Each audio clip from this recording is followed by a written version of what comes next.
Hello friends, today I'm going to show you how to make a lectin-free breakfast using ingredients that you can find at your local supermarket. So let's get started. When it comes to eggs, read the labels. You want to look for eggs that are pasture-raised, where the chickens were pasture-raised. What does that mean? That instead of feeding the chickens corn and grains, which are full of lectins and harmful to us, you want chickens that are free to roam around the farm and eat the natural grass and eat the bugs and whatever's there naturally.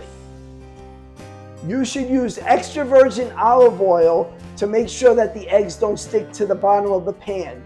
Some people prefer to use sprays like this one, but be careful, read the ingredients in the back. This product, for example, contains soy, and soy is chock full of lectins. So if you're very sensitive, this is something you may want to stay away from. I love adding avocados to my omelets, but when you go to the supermarket, sometimes it's hit or miss.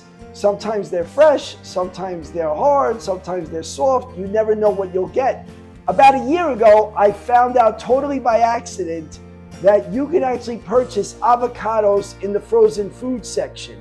And this has been a game changer. What I love about it is it's always fresh.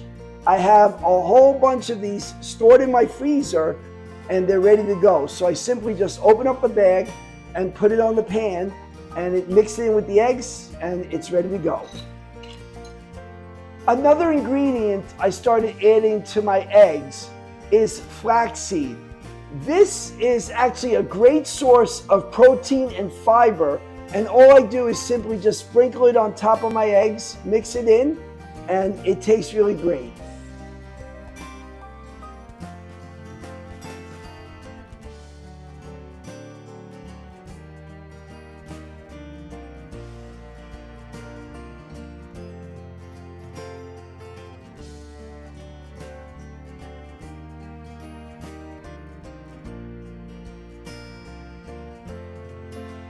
Remember friends, eating a lectin-free diet does not mean that you have to deprive yourself of foods.